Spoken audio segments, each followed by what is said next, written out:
우리 지난주에 이 본문 말씀을 가지고 말씀을 생각해 볼 때 그 우물을 메워버리는 블레셋 사람들 같은 존재가 언제나 있어 왔다. 그런 말씀을 우리가 함께 들었습니다.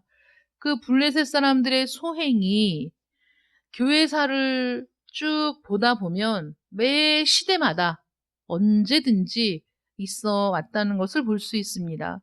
우물을 막고 잡동사니들을 던져 넣어서 물을 원하는 자들이 물을 마시지 못하도록, 또 그 아래에 있는 물에 다다르지 못하도록 끊임없이 우물을 막는 일을 해왔었다는 사실, 그것 때문에 또 항상 문제가 있었다는 사실을 분명하게 보여주고 있습니다. 그 증거를 찾아보자면 이제 교회사를 읽으면서 교회가 아주 빈사 상태에 빠져서 정말 지금 당장 죽어도 이상하지 않을 정도의 그런 상태에 빠졌던 침체의 시기에 있었던 그때를 보자면 빠져서는 안 될 아주 기묘한 중요한 진리들이 부인되거나 가려지거나 무시당했다는 특징이 있다는 것이죠. 교회의 삶에 그런 특징이 너무 강하게 일어났었던 때가 바로 교회의 침체기였었다는 거예요. 예컨대 16세기에 종교개혁으로 이어지는 그 시기, 암흑시대를 살펴보자면 그때의 교회의 큰 특징이 뭐냐면 구원의 진리들이 훼손되었다는 거죠. 그 당시에 로마 카톨릭 교회의 가르침으로 인해서 구원의 진리가 감추어지고 혼잡해지고 덮여버려서 많은 사람들이 어둠과 무지에 갇혀서 복음과 구원의 위대한 진리를 알지 못했던, 그래서 정말 점점 교회가 침체되어 갔던 그 시기를 겪었다는 거예요. 18세기에 위대한 복음의 각성이 있었는데 영국의 경우에는 휘필드나 웨슬리 형제와 관련된 부흥이 일어나기 전에도 정확히 같은 현상이 있었습니다. 그때에도 교회가 거의 빈사 상태에 빠졌었는데 대다수 사람들이 교회를 찾지 않았어요. 중세시대에는 거의 의무적으로 당연하게 교회를 갔었다면 18세기에는 사람들이 교회를 거의 찾지 않는 그런 상태가 되었습니다. 그 원인이 무엇인가 살펴보았더니 그 당시에 중요한 기본 교리들이 설교되지 않았었다. 그 당시 교회들의. 또 그 당시 분위기를 지배한 것이 이 신론이었는데, 그게 뭐냐면 그래, 하나님은 계셔. 하나님은 이 우주를 만드셨어. 창조주 하나님이 맞아. 그런데 그 하나님이 실제적으로 관심을 갖고 있지 않다라고 보는 거였어요. 우리의 삶에 하나님은 아무 관심도 없어. 신은 있지만 우리와는 상관이 없어. 이렇게 많이 나갔던 거예요. 그 인본주의가 팽배하면서. 그러다 보니까 교회가 점점 쇠퇴하기에 이르렀던 거죠. 1859년에 있었던 대부흥의 시기에 특히 북아일랜드에 큰 부흥이 있었는데 그 일이 일어나기 전에도 똑같은 현상이 있었다는 거예요. 그때 그 지역은 또 아리우스주의라는 교리를 신봉하게 됐어요.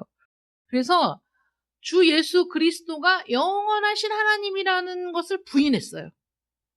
그리스도의 신성을 부인했어요. 그런 사상이 막 팽배해지면서 교회가 영적 침체에 빠지게 된 거예요.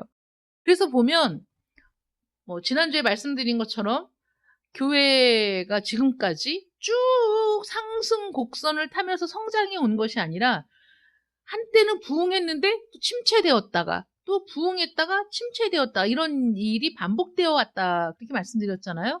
그러니까 부흥되기 전에, 그러니까 왜 부흥이 일어났느냐? 침체됐으니까. 교회가 막 다 깔아지고 침체되고 거의 빈사 상태에 빠져 있을 때 훅 부흥이 일어난 거죠. 부흥이 일어나기 전에 왜 침체됐는가? 원인을 살펴보니까 그렇게 기본적이고 중요한 기독교의 교리들이 설교되지 않았다든가 가르쳐지지 않았다든가 다른 것들이 그것들을 덮어서, 블레셋 사람들이 우물을 덮고 막 쓰레기를 던져 넣어서 다른 사람들이 사용하지 못하게 막은 것처럼 그 진리를 덮고 위장하고 훼손해서 사람들이 그 진리에 다다르지 못하게 했었던 그런 역사가 있다는 거죠.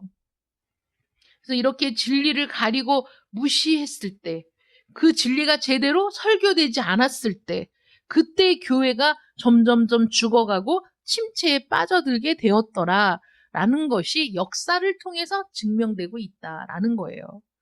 그래서 보니까 본질적인 진리를 부인하거나 무시했는데도 불구하고 부흥이 일어났던 때가 있었는가 살펴보니까 한 번도 없더라. 그런 일은 한 번도 없었다라는 거예요.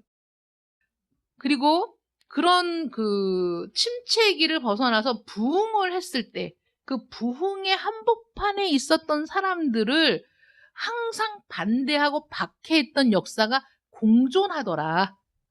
교회사에서 보면 교회가 침체되어 있을 때는 교회를 박해하는 일이 없어요. 교회가 부흥할 때는 박해하는 세력이 있습니다. 그래서 언제나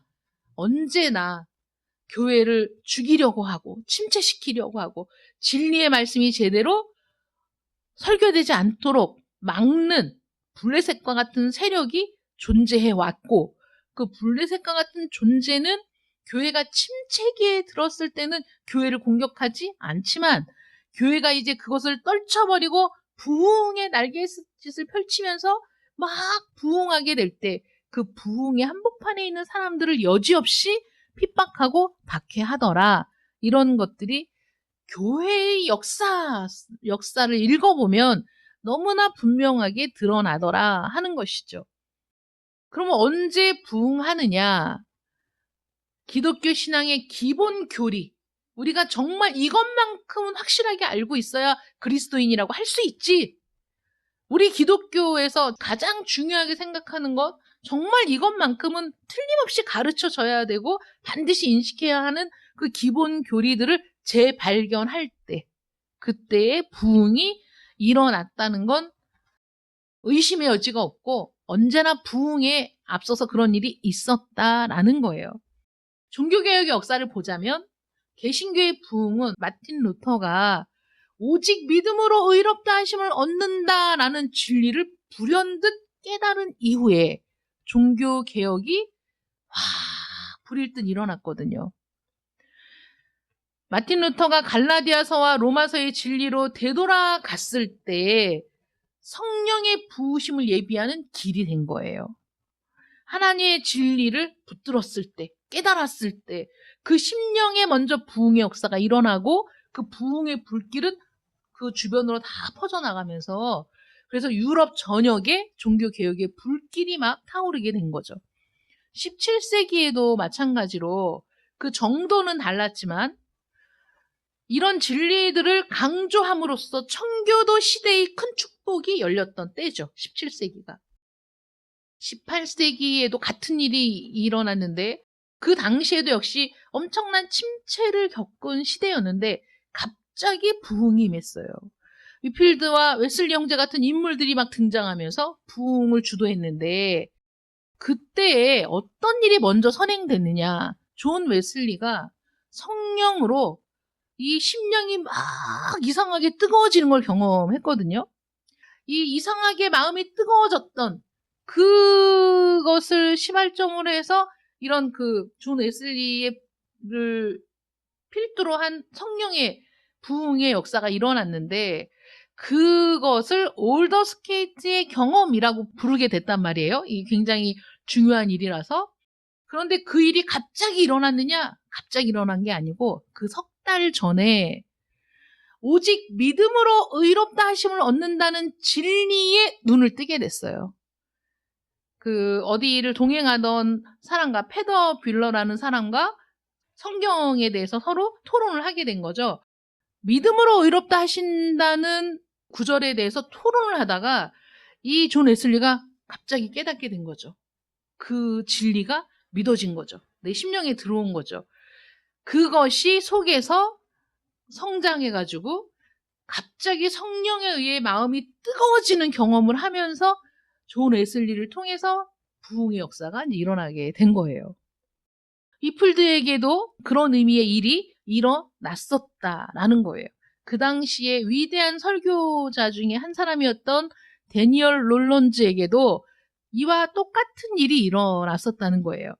부교육자로 또 설교자로 이 사람이 일을 하고 있었는데 설교를 해도 변화가 없고 점점 시간이 지날수록 무력감에 자기 자신도 막 죽어가는 것 같고 그 사역도 변화가 없는 것 같고 아무 일도 일어나지 않았습니다. 어느 날 그리피스 존스라는 설교자의 설교를 들으러 갔는데 오직 믿음으로 의롭다 하심을 얻는다는 진리를 깨닫고 확신하게 되었어요. 그 설교를 들으면서. 그런데 그 진리를 깨닫고 나서 얼마 안 있다가 성찬식을 하던 중에 갑자기 성령이 충만하게 임하면서 18세기 웨일즈 대부흥이 촉발된 거예요. 그 일을 통해서. 북아일랜드에서도 똑같은 일이 일어났는데 아리우스주의가 팽배해서 교회가 침체되고 죽어가던 그때에 아리우스주의가 우리 주 예수 그리스도의 그 위격, 신성을 부인하는 말하자면 이단이거든요. 그 아리우스주의가. 거기에 교회가 잠식당에 있어서 죽어가던 때에 진리의 중요성을 깨닫게 되고 말씀으로 돌아갔을 때, 성경으로 돌아갔을 때 부흥이 일어났다는 거예요. 그런 일들을 우리가 생각해 볼 때 교회의 부흥에 절대적으로 필요한 진리들이 있다는 거예요. 근데 그 진리는 우리 기독교의 가장 기본적이고 근본적이고 중요한 진리라는 거죠. 그게 없다면 기독교가 성립될 수 없는 그런 진리들이 있는데 교회가 그 진리에서 떠나면 침체를 맞을 수밖에 없고 그 진리를 다시 재발견하고 붙들게 되면 부흥을 경험하더라. 교회의 역사가 말해주고 있다는 거예요. 그러니까 이런 진리들을 우리가 부인하거나 무시하거나 그런 상태에서 부흥의 축복을 경험할 수 있느냐? 절대 불가능하다. 블레셋 사람들이 우물을 메우고 돌과 흙으로 메우고 그 우물을 사용하지 못하게 하는 일들을 하는 이유가 무엇이겠습니까? 그 우물에 있는 생수를 마시지 못하게 하려고 하는 거잖아요.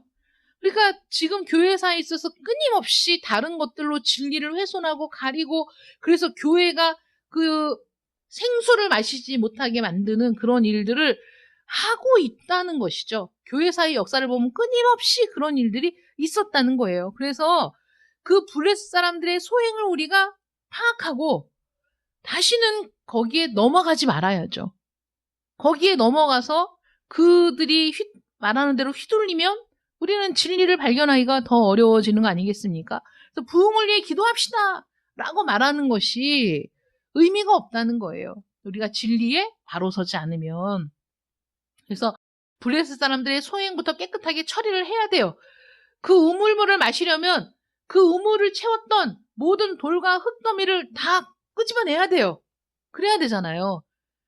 그래서 그 안에 있는 쓰레기들을 다 걷어내고 혹시나 막혀 있어서 물이 차오르지 않았던 그 부분들을 뚫어서 그 수원으로 내려가야만 생수를 마실 수 있는 거 아니겠습니까? 아무것도 하지 않은 상태로 우리에게 부흥을 달라고 요구할 수가 없다는 것이죠. 그래서 이삭이 했던 일이 바로 그 일이라는 거예요. 지금 이삭이 했던 일이 그 아버지 아브라함 때 팠던 우물들을 다시 팠다. 모든 쓰레기를 다 걷어내고 다시 좀 더 파 들어갔더니 여전히 거기에는 수원이 있었다. 물의 근원이 그 밑에 흐르고 있었다. 그래서 다시 물을 마실 수 있게 되었다라는 거 아니겠습니까?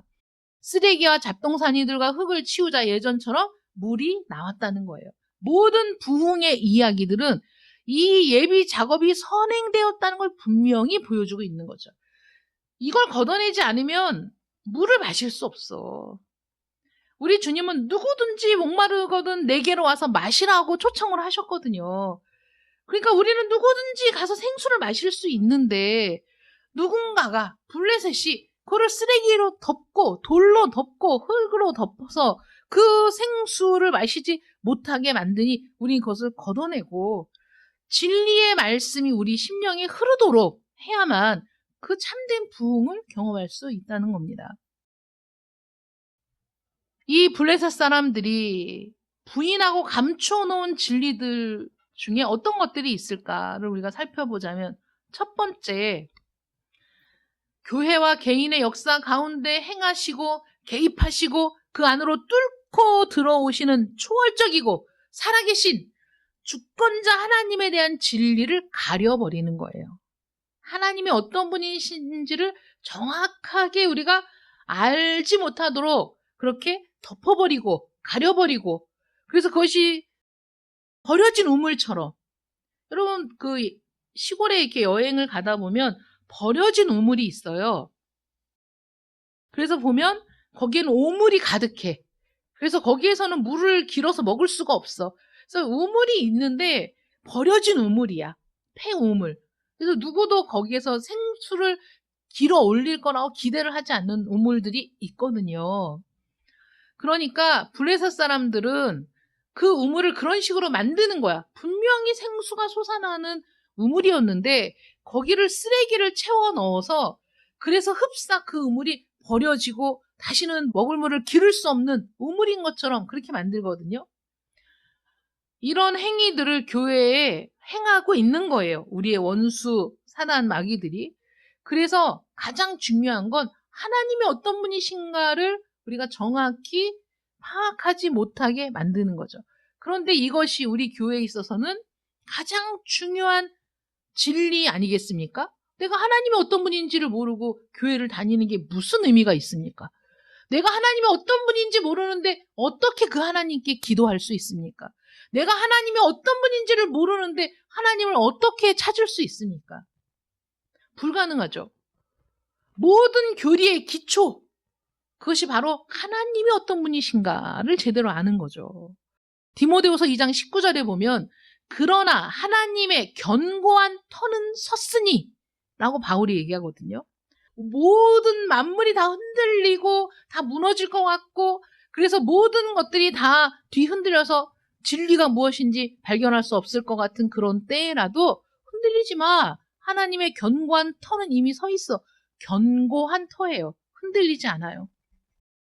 모든 것의 토대는 초월적이고 살아계신 주권자 하나님께 있습니다. 오늘날 우리 교회의 삶에 무엇보다 두드러지게 나타나는 특징이 있다면 이 진리에서 출발하지 못한다는 거죠. 이 진리를 믿지 못하는 거예요. 오늘날 우리들의 신은 무엇입니까? 지금의 신은 AI가 아닐까요? 지금의 신은? 심지어는 AI에게 이러다가 AI를 믿는 신앙으로 발전할 수도 있겠다. 이런 생각이 드는 게, 어떤 사람이 성경과 불경을 AI에게 다 읽으라고 해가지고 비교를 해보라고 했다는 거예요. 그래서 거기에서 하는 말이 뭐냐면, 불경이 전체가 얼마인지는 저는 잘 모르고, 불경 그 전체와 성경 전체를 다 읽고 유사점과 차이점을 얘기해라 이랬더니 그 AI가 내놓은 답변이 둘의 차이점을 발견할 수 없다 이렇게 나왔다는 거예요.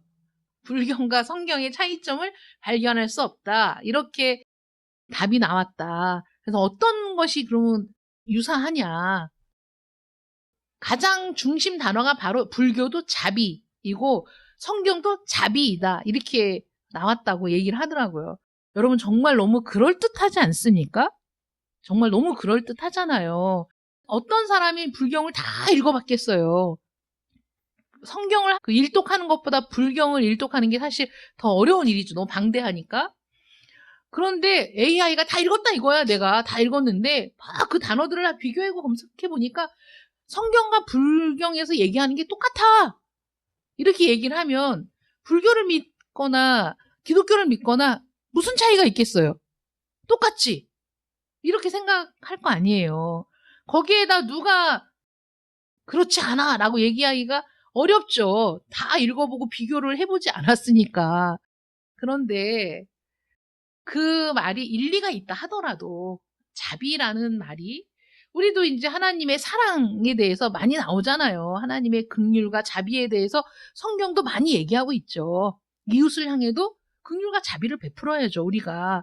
그런 것이 있지만 가장 중요한 것은 초월적이고 살아계신 주권자 하나님이 존재하시고 그 하나님이 우리 삶 가운데 들어오시기 전에 우리는 참된 긍휼과 자비를 베풀 수 있는 사람이 못 된다는 것을 배제한 거죠. 우리는 절대로 그런 사람이 될 수가 없습니다. 가장 기본적인 토대, 하나님이 살아계시고 하나님이 이 모든 것들을 창조하셨고 그 하나님이 우리의 삶 가운데 들어오시지 않으면, 우리가 살고 있는 이곳에 하나님이 들어오시지 않으면, 우리의 시간을 찢고 이 땅에 예수 그리스도가 오시지 않았다면 우리의 모든 믿음이 다 무의미하다는 사실을 우리가 알지 못하는데 어떻게 기독교인이라고 할 수가 있겠습니까? 어떻게 하나님을 믿는 자라고 할 수 있겠습니까? 철학자들은 초월적이고 살아계신 주권자 하나님에 대해서 부인하면서 어떤 추상적인 개념을 이야기하죠. 사실 사랑도 추상적인 개념이고 자비도 추상적인 개념입니다. 그것이 실체적인 것을 갖추기 위해서는 그 안에 생명이 존재해야만 실체적이고 구체적인 그 대상이 되는 건데, 하나님은 홀로 존재하시는 분이시고 생명 그 자체이시고 생명과 존재들을 지으신 분이시고, 그래서 하나님은 우리의 논쟁의 대상이 될 수가 없어요. 하나님이 계시다 안 계시다라고 논쟁을 할 필요가 없어요. 그건 믿음의 영역입니다. 하나님이 어떤 분이신지를 내가 믿을 때, 그 하나님이 어떤 분인지를 내가 확신할 때, 그때 우리 신앙이 거기서부터 출발하는 거죠. 여러분들에게 하나님은 어떤 분이십니까? 여러분들에게 하나님은 어떤 분이시냐고요? 정말 이 우주 만물을 창조하시고 절대적이시고 모든 주권을 가지고 계신 분이시고, 그 하나님이 정말로 나의 생사 화복을 주관하시는 하나님이시라는 사실을 여러분들이 믿으십니까? 분명하게 믿으시냐고요. 이 믿음은 여러분들의 예배를 통해서도 나타나고 여러분들의 삶을 통해서도 나타나고 여러분들의 언어를 통해서도 나타날 수밖에 없어요. 만약에 여러분들이 그렇게 믿는다면, 하나님을 그렇게 믿는다면, 하나님의 이 영광스러운 진리를 가르는 또 다른 방식은 많은 사람들이 지금까지 얘기해 온 것처럼 하나님이 만물 안에 계시다. 그 만물을 신으로 섬기는 거죠. 모든 것에 영성이 있다라고 생각하고 주장하는 사람들이 있어 왔지 않습니까? 하나님이 만물 안에 계시기 때문에 어떤 행동을 하시리라고 기대해서는 안 돼. 이미 하나님은 이 천지를 창조하셨을 때 이 모든 천지 만물에 하나님의 영성이, 하나님의 그 모든 것들이 내재되어 있어서 여기 안에서 우리가 이걸 누리고 살아가는 거, 이게 다인 것처럼 그렇게 주장하는 사람들이 있습니다. 여러 가지로 하나님에 대한 진리를 왜곡하거나 부인하거나 하나님을 인정하는 것 같지만 그 진리를 교묘하게 비틀거나 해서 우리가 정말 하나님의 실체를 바로 보지 못하게 만드는 많은 것들이 있죠. 많은 사상들이 있습니다. 하나님께서 이 세상을 그냥 내버려 두신다면 아주 그 정교하고 그 명품인 시계를 만들어 놓고도 그것을 내버려 두는 것과 마찬가지죠. 어느 시계 제조공이 그런 일을 하겠습니까? 그 혼신의 힘을 다해서 만든 시계는 자신의 생명처럼 여기고 굉장히 귀중하게 여기지 않습니까? 뭐 예술가들도 마찬가지지만, 사람들이 얘기하는 것처럼 인간의 역사에 개입하지 않고 행동하지 않고 인간들이 먼저 다가가야만 되는 그런 하나님은 성경이 말하고 있는 하나님이 아닙니다. 우리가 인식하지 못할 때 하나님은 우리에게 찾아오셨고 우리에게 당신을 계시하셨고 당신이 어떤 일을 하셨고 어떤 분이신지를 우리에게 말씀해 주셨기 때문에 우리가 하나님을 아는 거예요. 안 그러면 우리 하나님을 그렇게 알 수가 없습니다. 부흥은 언제 일어나느냐? 하나님의 행하심, 하나님의 들어오심, 하나님의 침입으로 인해서 일어나는 게 부흥이에요. 여러분, 여러분들의 심령에 하나님이 들어가셔야만, 여러분들의 꽉 닫힌 심령을 찢고 하나님이 그 안에 들어가셔야만 여러분들의 심령에 부흥이 일어납니다. 침체된 교회를 찢고 하나님이 들어오셔서 일하셔야 부흥이 일어나는 거예요. 우리의 힘으로 부흥이 일어나는 게 아니에요. 교회의 부흥의 역사를 보면 어떤 한 인간이 너무나 능력이 출중해서 부흥이 일어난 게 아니란 말입니다. 부흥은 정말 그 누구도 시선을 끌지 못하는 그런 정말 작고 볼품없고 초라한 한 사람을 통해서도 부흥이 일어났다니까요. 길바닥에 쓰러져서 나뒹구는 술병들과 함께 잠든 술 주정뱅이의 회심을 통해서 부흥이 일어난다니까요. 하나님이 일하실 때 비로소 부흥이 시작된다고요. 우리의 힘으로 되는 게 아니었다는 거예요. 교회의 역사를 보면. 그래서 하나님이 들어오셔야 돼요. 내 삶을 찢고 내 안에 들어와야 돼. 내 단단한 마음을 찢고 내 안에 들어와야 내 안에 어떤 일이 일어나는 거예요. 어떤 일이 내 안에서 일어나는 거야. 내가 의도하지 않은 일이 일어나는 거예요. 이게 거듭나는 거야. 사람이 다시 태어난다는 것. 그건 내 안에 어떤 내가 예측하지 못하고 내가 갖고 있지 않고 내가 할 수 없는 어떤 일이 내 안에서 일어났다는 일이거든요. 그게 하나님이 내 안에 들어오셔야만 일어나는 일인 거죠. 하나님은 지금도 일하고 계시죠. 지금도 행동하고 계십니다. 주님이 뭐라고 말씀하셨습니까? 아버지께서 이제까지 일하시니 나도 일한다. 아버지가 도대체 무슨 일을 하시는 거예요? 이 온 우주 만물을 창조하신 창조주 하나님이 도대체 무슨 할 일이 더 있으셔서 하나님을 왜곡되게 바라보는 사람들은 이제 하나님은 이 세상을 창조하셨으니까 하나님은 여기에 개입하지 않으시면 하나님은 하실 일이 없지. 그런데 성경은 반대로 얘기하고 있어요. 하나님이 지금까지 일하신다는 거야. 그러니까 주님이 아버지가 일하시니까 나도 일한다. 아니 도대체 하나님은 무슨 일을 하고 계시죠? 지금 무슨 일을 하고 계십니까? 지금도 죽어있는 영혼을 다시 살리시려고 한 영혼이라도 더 구원받게 하시려고 하나님이 일하고 계시다는 거예요. 그 일하심 때문에 여러분들이 여기 있는 거 아닙니까? 하나님이 움직이지 않으셨다면 여러분들이 여기 있을 수가 없죠. 불가능한 일인 거죠. 하나님은 저 높은 하늘에 계시지만 거기에 계시면서도 지금 우리와 함께 계시는 분이시고 행동하는 분이시고 우리의 삶에 개입하는 분이시고 자기 백성을 찾아오는 분이심을 믿으시기 바랍니다. 자기 백성을 찾아오시는 분 임마누엘의 하나님이시죠. 두 번째로 성경에 대해서 성경의 권위에 대해서 블레셋 사람들은 훼손합니다. 여러분 가장 많이 훼손하는 게 하나님에 대한 진리를 훼손하고 성경의 권위에 대한 진리를 훼손하는 거예요. 왜냐하면 성경은 하나님의 말씀이거든요. 성경은 하나님이 당신 자신을 계시하신 수단이거든요. 하나님이 당신을 계시하신 것을 우리에게 보여주는 수단이 바로 성경이잖아요. 그러니까 성경의 권위를 떨어뜨리는 거야. 다른 책들이랑 다 마찬가지지. 성경이 뭐 특별할 게 있겠어? 그냥 이스라엘의 역사를 기록한 거야. 성경만큼 훌륭한 책이 이 세상에 수두룩하게 널렸어. 라고 얘기하는 거죠. 그래서 성경의 권위를 일반적으로 사람이 기록한 다른 책들과 마찬가지일 뿐이다. 라고 성경의 지위를 격하시킵니다. 그리고 하나님의 계시를 부인하는 거죠. 성경에 기록된 하나님의 계시를 부인합니다. 하나님이 우리를 찾아오신다는 것은 진리인데 하나님이 우리를 찾아오신다는 것을 부인하고 우리가 연구를 해서 탐구를 해서 공부를 해서 하나님께 도달할 수 있다라고 사람들을 현혹합니다. 그리고 그것이 경건한 것처럼 포장하죠. 굉장히 경건한 사람이야.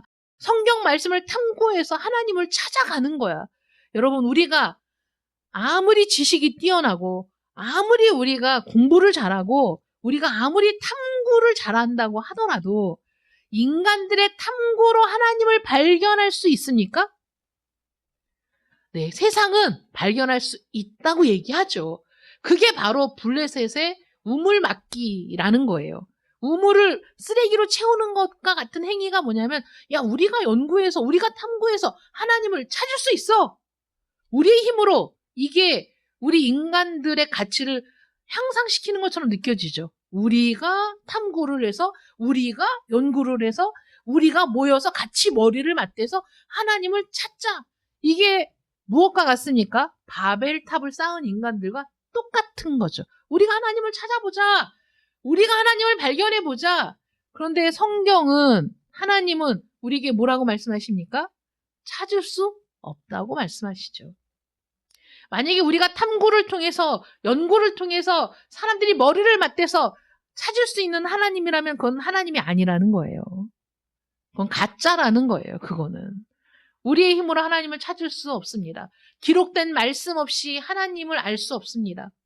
기록된 말씀 없이 하나님에 대해서 알 수 있는 가능성이 없다는 거예요. 내 머리와 내 이성으로 무엇이 옳고 그른지를 분별할 수 있습니까? 없다고 생각하지만 우리는 늘 내 생각이 옳다고 생각하며 살죠. 내 생각이 옳다. 다른 사람이 다 옳지 않다. 그래서 다른 사람들의 행동은 다 이해가 불가능하다라고 생각하며 사는데, 정말 내가 옳은 게 아니야. 내가 분별할 수 있는 게 아니야. 그것은 하나님이 말씀하시는 거죠. 성경책이 아닌 내가 권위의 주체가 되는 순간에 우리는 진리를 발견하지 못합니다. 하나님의 계시가 아닌 내 이성이 표준이 되기 때문이죠. 기준이 되기 때문이죠. 과거 부흥의 역사를 읽어보면 남녀노소를 막론하고 성경을 하나님의 말씀으로 믿었을 때, 그때 부흥이 찾아왔습니다. 성경을 하나님이 주신 계시로 여기고 하나님에 대한 진리이자 하나님과 우리 사이 관계에 대한 진리, 그 진리에 대해서 감동을 받은 사람들이 부흥의 한복판에 있었던 겁니다. 지난 시간 동안에 블레셋 사람들은 무섭게 움직여왔죠. 지금도 마찬가지죠. 모든 부분에서 진리를 훼손해 들어오죠. 하나님에 대한 진리를, 성경에 대한 진리를 훼손해 들어옵니다. 성경의 권위를 부정하면서 자신의 견해를 덮어 씌우죠. 성경만으로는 부족해. 여기에 철학적인 지식이 있으면 더 훌륭해지지 않겠어? 여기에 심리학적인 요소를 가미하면 훨씬 더 훌륭해지지 않겠어? 라고 하면서 자신들의 철학과 심리학적인 접근을 통해 성경이 좀 더 풍성해진다고, 성경이 좀 더 완벽해진다고 그렇게 얘기하는 사람들이 많아졌죠. 우리가 알게 모르게 많은 영역을, 성경이 차지해야 될 영역을 그런 데에다 많이 할애하고 있습니다. 그래서 필연적으로 교회의 침체가 찾아오게 된 것이죠. 하나님이 주신 말씀의 권위보다 인간의 사상과 견해를 앞세웠을 때 결코 부흥은 일어나지 않습니다. 부흥하는 것 같은데 부흥이 아닌 거예요. 성도들이 많이 몰려드는 것 같은데 아닌 거예요. 인간의 방법대로 부흥이 일어나지 않는다는 것이죠. 하나님께서 부흥의 역사를 일으키실 때 정말 의도치 않게, 예기치 않게 부흥이 임하거든요. 하나님께서 불현듯 어떤 사람에게 찾아오셔서 그 사람에게 말씀을 깨닫게 하시고 믿음의 확신을 갖게 하시고 성령을 부어주셔서 부흥이 일어나게 만드시는 거예요. 인간의 체계와 방법과 인간의 모든 어떤 그 제도적인 것으로 부흥이 일어났던 적이 없다는 거예요. 인위적인 방법으로 부흥이 일어나지 않았습니다. 세 번째로 사람들이 무시하고 있는 것 중에 중요한 진리는 뭐냐면, 우리가 하나님의 진노 아래 빠져 있는 죄인이라는 사실을 자꾸 의식적으로 잊어버린다는 거죠. 그렇지 않다고 부인하는 거죠. 그래서 내가 죄인이라는 것을 깨닫고 슬퍼하고 통곡하며 하나님의 긍휼과 자비를 구하는 일만은 하고 싶지 않다. 편안하게 하나님을 믿고 싶다. 하나님은 사랑이시잖아. 하나님은 우리를 사랑하시는 분이시잖아. 그러면 하나님을 믿을 때 나는 행복하기만 하고 좋기만 하고 즐겁기만 하고 그래야지. 내가 왜 죄인이라는 사실 때문에 슬퍼하고 울고 그래야 돼? 지금 너무 많은 사람들에게서 회개라는 것이 사라지고 있죠, 지금. 근데 성경은 언제나 인간은 하나님의 진노 아래에 있다라고 얘기하죠. 그래서 교회의 부흥의 역사를 읽어보면 그 부흥의 역사의 한가운데에는 자신들이 죄인임을 깨닫고 회개하는 사람들을 통해서 부흥의 불길이 솟아올랐어요. 그리고 그 부흥의 불길 속으로 들어오는 사람들마다 모두가 동일하게 회개의 역사가 일어났어요. 그래서 사람들이 교회에 모여서 기도하기 시작했는데 1시간이 지나도 2시간이 지나도 10시간이 지나도 하루가 지나도 사람들이 떠나지 않고 기도할 수 있었던 것은 자신의 죄를 깨닫고 그 자각을 통해 너무나 고통스럽기 때문에 하나님의 긍휼과 자비가 필요한 존재라는 걸 알았기 때문에 하나님 앞에 눈물로 기도하며 호소하며 그래서 그런 기도를 통해 하나님을 만나고 그런 기도를 통해 성령을 경험하고 그런 기도를 통해 성령의 충만을 받고 이런 역사가 일어나다 보니까 사람들이 그 자리를 떠날 수가 없어서 그래서 하루 이틀 3일 집회가 이어지고 기도회가 이어지고 그렇게 된 거예요. 그러면서 부흥의 불길이 그 도시를 휩쓸고 그 나라를 휩쓸고 심지어는 영국 같은 경우에는 프랑스와 같은 그런 내전이 일어나지 않고서도 그 부흥의 불길로 말미암아 지나갈 수 있었다라는 역사가의 평가가 있을 정도로 그런 일들이 부흥을 통해 있었다는 것이죠. 내가 말할 수 없이 죄로 가득 찬 존재라는 사실을 깨닫게 되는 것, 이것이 정말 중요하거든요. 이것이 없이는 하나님의 자녀가 될 수가 없어요. 이것이 없이는 거듭날 수가 없어요. 그냥 하하호호 하면서 거듭날 수 있다고 얘기한다면 거짓말입니다. 진리가 아니에요. 만물보다 거짓되고 심히 부패한 것은 마음이라 누가 능히 이를 알리요? 누가 능히 이를 알겠습니까? 여러분들이 스스로 생각해 보세요. 내 마음이 만물보다 거짓되고 심히 부패했다라는 사실을 여러분들이 어떻게 알겠어요? 그래도 나만큼만 하라고 그래. 그래도 나 정도면 괜찮지 않아? 라고 살아온 인생 아닙니까? 그런데 어떻게 만물보다 거짓되고 심히 부패한 것은 마음이라 누가 능히 알겠습니까? 하나님이 말씀하시잖아요. 사람들은 자기 스스로는 깨닫지 못한다는 거예요. 그거를. 자기 스스로는 알 수 없어요. 누군가가 알게 해야 돼요. 야, 네 마음이 만물보다 심히 부패하고 거짓됐어. 다른 그 무엇보다 네 마음이 그렇게 부패했다고. 거짓되다고. 네 마음이 그렇게 가득 찼다고. 누가 말해줍니까? 성령이 알게 하시죠. 성령이 알게 하시니까 그걸 불현듯 깨달았을 때 너무나 두려워서 내가 하나님 앞에 심판받을 존재라는 사실을 깨닫고 두려워서 통곡하고 우는 거예요. 내가 스스로 깨달은 게 아닙니다. 만물보다 거짓되고 심히 부패한 마음을 가진 인간이 도대체 무슨 수로 탐구를 통해 하나님께 다다를 수 있습니까? 불가능하죠. 이 사실을 깨달은 바울은 이렇게 얘기합니다. 내 속, 곧 내 육신에 선한 것이 거하지 아니하는 줄을 아노니 오호라 나는 곤고한 사람이로다. 이 사망의 몸에서 누가 나를 건져내랴 라고 탄식하죠. 누가 여러분들의 사망의 몸에서 여러분들을 건져낼 수 있습니까? 여러분 스스로요? 불가능하죠. 누가 사망의 몸에서 여러분들을 건져낼 수 있습니까? 아무도 못하죠. 아니, 나도 이 사망의 몸에서 나를 건져낼 수가 없는데 바울도 탄식하잖아요. 누가 이 사망의 몸에서 나를 건져낼 수 있을까? 없다는 거잖아요. 불가능해요.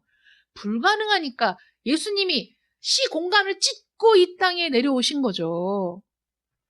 반드시 그 일이 필요했기 때문에 예수님이 이 땅에 오신 겁니다. 그런데 그 주님의 신성을 부인하는데 어떻게 거기에 진리가 선포될 수 있겠습니까? 이 모든 것들을 계획하신 하나님에 대한 진리를 바르게 알지 못하는데 어떻게 거기에 이런 역사가 있을 수 있겠습니까? 자기 자신이 죄인임을 깨닫지 못했는데 어떻게 거기에 구원의 교리가 들어갈 수 있겠습니까? 인간의 힘으로는 불가능하다는 거죠. 자신이 죄인이라는 사실을 깨닫는 것도 불가능해. 깨달았어도 거기에서 자기가 벗어나는 것도 불가능해. 그래서 하나님이 우리를 위해 구원의 길을 만드신 거 아니겠습니까? 자신의 죄악을 깨닫는 모든 사람이 맞닥뜨리는 것이 바로 거룩한 하나님의 진노입니다. 아, 나는 하나님의 진노 앞에서 죽을 수밖에 없는 존재이구나. 나의 인생의 필경은 하나님의 진노 앞에서 소멸되는 불과 같구나 라는 걸 깨닫게 된다는 것이죠. 예수님이 하나님의 진노에 대해서 가르치셨습니다. 지옥에 대해서 이렇게 말씀하셨어요. 구더기도 죽지 않고 불도 꺼지지 않는 곳이라고 말씀하셨어요. 지옥이 어떤 곳입니까? 구더기조차도 죽지 않아. 안 죽으면 좋은 거예요? 아니죠.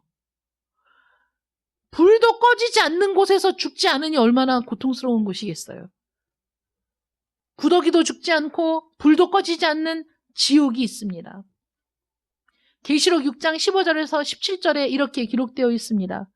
땅의 임금들과 왕족들과 장군들과 부자들과 강한 자들과 모든 종과 자유인이 굴과 산들의 바위 틈에 숨어 산들과 바위에게 말하되 우리 위에 떨어져 보좌에 앉으신 이의 얼굴에서와 그 어린 양의 진노에서 우리를 가리라. 그들의 진노의 큰 날이 이르렀으니 누가 능히 서리요 하더라. 무엇으로부터 가려달라는 거예요? 차라리 바위와 산들이 내게 무너져서 그래서 내가 어린 양의 진노를 보지 않게 해달라는 아우성이잖아요. 누가 이런 아우성을 친다는 거예요?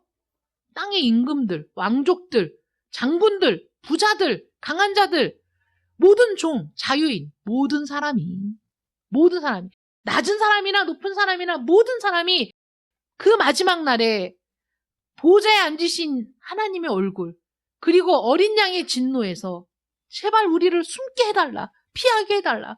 내가 죽어도 좋아. 나를 차라리 죽여줘. 그 진노 앞에 서지 않게 해줘. 라고 부르짖는다는 거예요. 왜 그렇게 부르짖습니까? 어린 양의 진노를 피할 수 없으니까. 이 세상에서 가장 무서운 것이 바로 하나님의 진노입니다. 부흥과 각성의 시대마다 사람들은 살아계신 하나님의 거룩하신 임재 앞에 두려워 떨었어요. 무가치한 자신들의 모습을 보면서 도대체 내가 무엇을 해야 하나? 도대체 어디로 가야 하나? 도대체 내가 이 하나님의 진노를 피하려면 어떻게 해야 하나? 몇 날, 며칠씩 고통을 겪으며 하나님 앞에 부르짖으며 기도했다고요. 이런 일들이 부흥의 시대 때마다 있었다는 거예요. 지금 사람들은 이 진리를 부인하지 않습니까? 내가 죄인이라니. 아니, 나 정도면 괜찮은 거 아니야? 내가 무슨 죄가 있어서 이렇게 막 울고불고 해야 돼? 아니, 왜 교회에는 그렇게 맨날 예전에, 지금은 그런 일이 드물지만 예전에는 많은 사람들이 그렇게 얘기했어요. 아니, 왜 교회는 맨날 울어? 여러분 그런 얘기 들어보신 적 있어요? 예전에는 그랬다고요. 옛날 우리 부모님 세대들은 그랬어요. 아니, 교회는 왜 맨날 저렇게 울어? 이해를 못했죠. 이해가 안 되죠. 왜 우는 거야? 그런데 교회에 들어와서 은혜를 체험한 사람들은 안 울 수가 없어. 자기의 죄가 너무 끔찍하거든. 도대체 어떻게 해야 될지 모르겠거든요. 그런데 그 어떻게 해야 될지 모르는 상황에서 하나님의 구원을 만나는 거야. 하나님의 사랑을 만나는 거야. 그러니까 자기 죄 때문에 울고 그 다음에는 하나님의 사랑에 겨워 울고 그 은혜에 복받쳐서 울고 그러니까 맨날 울은 거야. 기도하면서. 그리고 아니 왜 교회는 맨날 울어? 이렇게 얘기했다고. 근데 지금 그런 일이 일어나고 있냐고요. 안 일어나잖아. 그러니까 새 생명이 지금 태어나야 되는데 계속 거듭나야 되는데 교회가 그런 일이 일어나지 않으니까 당연히 교회가 쇠퇴할 수밖에 없고 당연히 교회가 지금 링거 맞고 겨우 생명을 부지하는 지경에 빠질 수밖에 없는 거 아니겠습니까? 아무리 큰 교회를 지어도 아무리 많은 프로그램이 있고 아무리 많은 일을 해도 그 전에 그 좁은 교회에서 울며 불며 눈물로 기도하며 하나님의 은혜를 갈망하는 그때가 훨씬 더 좋은 거예요. 그게 훨씬 더 좋은 거야. 그런 일이 여러분들 안에 있어야 된다는 거예요. 하나님이 어떤 분이십니까? 예수님이 어떤 분이십니까? 성경이 어떤 권위가 있습니까? 나는 어떤 존재입니까? 분명히 알아야죠. 그 부분에 대해서 분명히 모르면서도 나는 기독교인이다 라고 말할 수 없는 거예요. 우리가 하나님을 찾으면 되지. 아유, 언제든지 교회에 나가면 되지. 아니, 무슨 그런 말도 안 되는 소리를 하냐고요. 아무 때나 내가 나간다고 생각하면 나갈 수 있는 줄 알아, 교회를. 천만의 만만의 말씀이죠. 여러분들의 걸음을 하나님이 이끌지 않으면 누가 한 사람이라도 교회에 올 수 있습니까? 여러분들의 영혼을 찢고 하나님이 개입하시지 않았다면, 하나님이 침노하지 않았다면 여러분들이 어떻게 하나님을 알 수 있겠습니까? 여러분들의 시간 속으로 하나님이 들어가시지 않았다면 여러분들이 어떻게 하나님을 만날 수 있었겠습니까? 하나님께서 여러분들을 내버려 두지 않으시고 여러분들의 시간 속으로, 여러분들의 삶 속으로, 여러분들의 심령 속으로 찢고 들어가서 여러분들을 만나셨다는 것을 여러분 알고 계십니까? 하나님이 여러분들을 그렇게 기다리시는 거예요. 여러분들의 삶에 들어갔는데도 여러분들이 깨닫지 못할 때도 있잖아요. 지금 이 인간의 역사 속에 예수 그리스도가 시간을 찢고 들어오셨는데도 부인하는 일들이 너무 많지 않습니까? 우리는 어떤 사람들입니까? 하나님의 견고한 터 위에 서서 그 진리의 말씀을 내가 붙들고 그렇게 나아가야만 우리 심령의 부흥이 시작되는 거예요. 그런 것 없이 우리 심령의 부흥이 있을 수 없습니다. 나로부터 부흥은 시작되는 거예요, 여러분. 왜 교회가 부흥이 안 되지? 아, 우리 교회에 무슨 문제가 있는 거 아니야? 네, 바로 그 자신에게 문제가 있는 거예요. 내 자신으로부터 부흥이 시작되는 겁니다. 내가 부흥하지 못했는데 어떻게 교회가 부흥되겠어? 여러분 심령에 참된 부흥이 일어나야지. 여러분들의 그 죽었던 심령이 살아나야지. 여러분들이 진리의 말씀으로 여러분들이 변화되어야지. 나로부터 부흥은 시작되는 거고 나로부터 역사는 시작되는 거죠. 여러분 그렇지 않습니까? 나로부터 시작되는 부흥이 우리 교회의 부흥으로 이루어지기를 축원합니다. 여러분들의 삶에, 여러분들의 마음에 블레셋이 남긴 증거가 있지 않습니까? 진리를 가리고 생수를 마실 수 없도록 막아버린 그것들부터 치워내시기 바랍니다. 깨끗하게 치워내고 여러분들이 버려야 할 것들은 다 버리고 정말로 생수를 갈망하는 목마른 자가 되어 하나님의 은혜를 갈망하는 여러분들 되시기를 축원합니다. 하나님을 바르게 알고 예수 그리스도를 바르게 알고 성경에 계시된 하나님의 말씀이 진리의 말씀인 줄 믿어서 여러분들 모두가 하나님의 자녀로서 우리 주님께서 이 땅에 다시 오시는 그날에 그 진노의 날에 그 진노 앞에서도 담대하게 평안한 마음으로 주님을 맞이할 수 있는 여러분들 되시기를 축원합니다. 기도하겠습니다. 사랑의 하나님 감사합니다. 지금까지 있었던 교회의 모든 부흥의 역사마다 무명의 그리스도인들을 통해서 하나님은 부흥의 불길을 일으키셨습니다. 아무도 주목하지 않는 그 한 사람을 통해서 부흥이 시작되었습니다. 하나님, 모든 위대한 부흥들은 그렇게 작은 한 사람, 바로 나로부터 시작된다는 사실을 다시 한번 생각할 수 있도록 도와주시길 원합니다. 하나님, 위대한 부흥도 첫 걸음부터입니다. 위대한 부흥의 역사도 한 걸음부터 시작되는 겁니다. 하나님, 나로부터 시작되는 이 한 걸음, 내가 정말 하나님 앞에 하나님의 진노 아래 심판받을 존재임을 깨닫고 이 나로부터 구원할 우리 주 예수 그리스도를 바라보는 참된 믿음의 사람으로 변화될 수 있도록 하나님 도와주시옵시고 참되신 하나님, 진리의 하나님, 능력의 하나님, 전능하신 하나님, 온 우주 만물을 창조하시고 우리 가운데 개입하시는 그 살아계신 하나님을 바르게 알고 바르게 믿고 그래서 그 하나님 앞에 나아가기를 주저하지 않는 저희들 되게 하여 주시옵소서. 우리 주 예수 그리스도의 이름으로 기도드립니다. 아멘.